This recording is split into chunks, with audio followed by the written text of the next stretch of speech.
Should we play a hefty, hearty round of Dungeons and Dragons? Let's do it.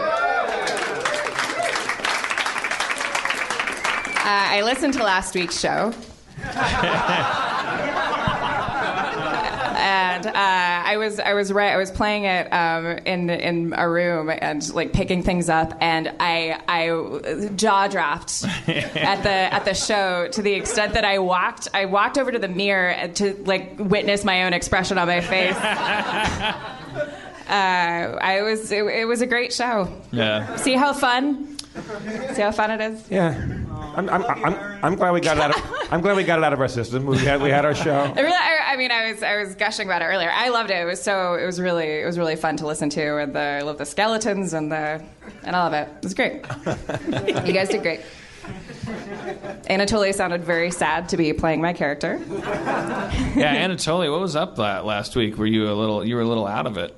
I was a little sleepy because like I'm going to Rocky Horror Show like every week. It's on Sunday night. You're going to record a show? A Rocky Horror Show. A Rocky Horror Show? Yeah. Whoa. So like I'm back at home like at 4.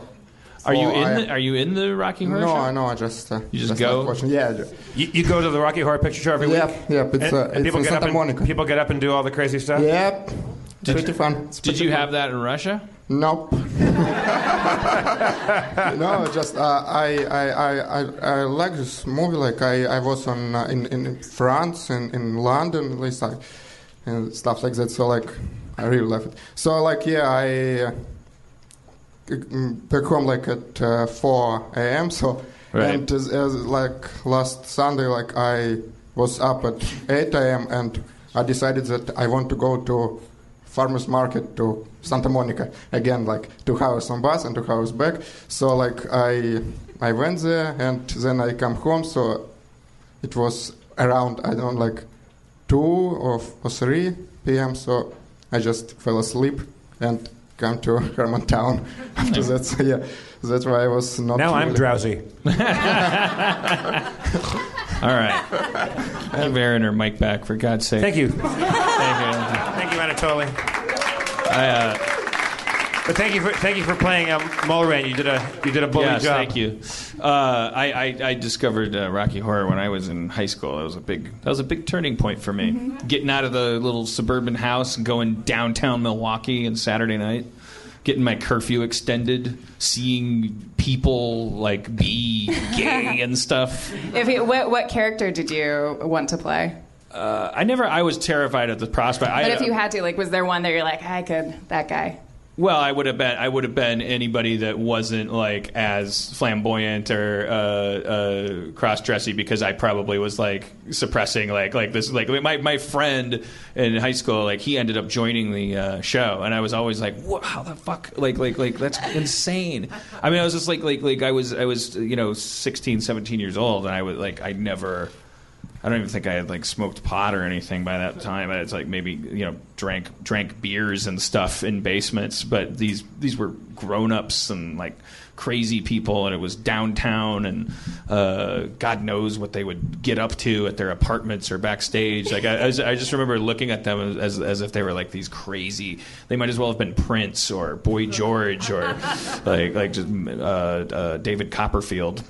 I only went to it once. I had a really bad experience with it. I was with Matt Gorley and some friends in Santa Barbara or something. We were like, oh, let's go see that movie. We didn't know that there was a big, to do, and people put on the show, and there's all this interaction and stuff. But when we found out, oh, this is cool, this is weird. And but there was a thing when they asked, like, there was a couple of really dodgy, not to be mean, but just to describe them, some really creepy, frail, syphilitic old queens that were running it, and they're like, "Are there any virgins out there?" And I was like, yeah. It's like a lot of people they were virgins to Rocky Horror, but they didn't raise their hands. I did, and I was taken up on stage like Fay Wray and King Kong, and all of the men in their little speedos and their little like dingy, sweaty, like not been washed ever, like spandex and like the lingerie and like hairy legs with garters and stockings on. They all stood with their legs apart like in a line, and I had to lay down Like, I was laid down on the stage with my arms out and my feet obviously out, and they all straddled me, like 3 or 4 or 5 of these guys. And then 2 other guys picked me up by the hands and feet and just like rammed me up into their dicks and balls. Just like, kind of just like, kaboom, kaboom, and just old syphilitic cock and balls and ass and garters. Now, if that's not an origin story. No. That's how he got his psychic powers? So? He went home and there was a suit hanging in his closet mysteriously. I think there's a way to do that and make it fun for the guy that's getting it done. That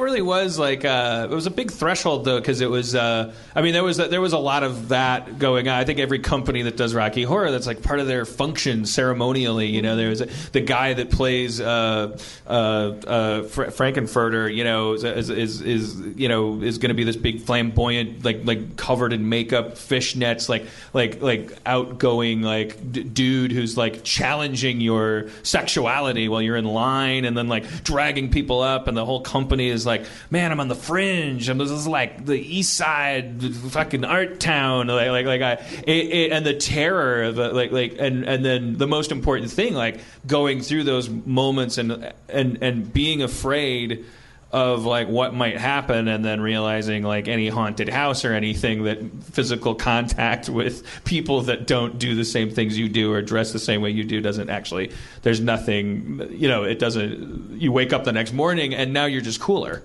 You're not, nothing happened. You're not gayer. You're not, unless you want to be, you're in full control of everything the whole time. Like nobody has needles in their hands. Nobody. These guys are pretty scary.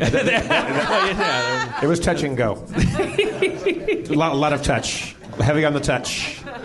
But it was like, I remember walking down the halls of my high school, the following Mondays, like, and just feeling like I had graduated something. It was like, I bet my posture changed a little bit. Somehow it changed back in the interim, but it was a valuable service provided at the local downtown independent movie theaters in our little small towns. There's little kids like me. Where are you going to go to see a Tarantino movie back before Tarantino was an Oscar winner and stuff? But thank God. Did you were you called up as a virgin? Did you do that, Anatoly? No. Every answer to every question is so sleepy and sad. No. Yeah. All right. It's also weird too now to think that like you can probably get on YouTube and just watch Rocky Horror Picture Show. I'm sure you can certainly get on DVD. Back then it was like the first question that people would have, because like you go in and you yell out stuff on cue. It was always like the idea that there was such a thing as a script for the movie, or a copy of it that you could watch and practice or something. That was unheard of. It was such a mystical thing. You had to go to this theater to see this movie. Yeah. Whatever. I probably have the same experience that a lot of people do when they go to see Rocky Horror. I thought that like the people that I was seeing it with for the first time had come up with all those things, and thought they were all so cool. And I'm sure afterwards, because I do this, if I watch a performance that I really like, I was probably like, that was really clever. Those callbacks were really, really good. Good, but they've been around for years and years. Me and my friends would try to start new stuff. It's kind of a sad effort. And it's just random stuff. Like we would pick a spot in the movie where we just yell out Charlie Brown and see if it took off. Did you get any? I think we got a couple nibbles, but they're probably just new people who came the previous week and heard Charlie Brown, and somehow it stuck. Nothing ever took off. It was like a dumb experiment. I was 17 years old. All right.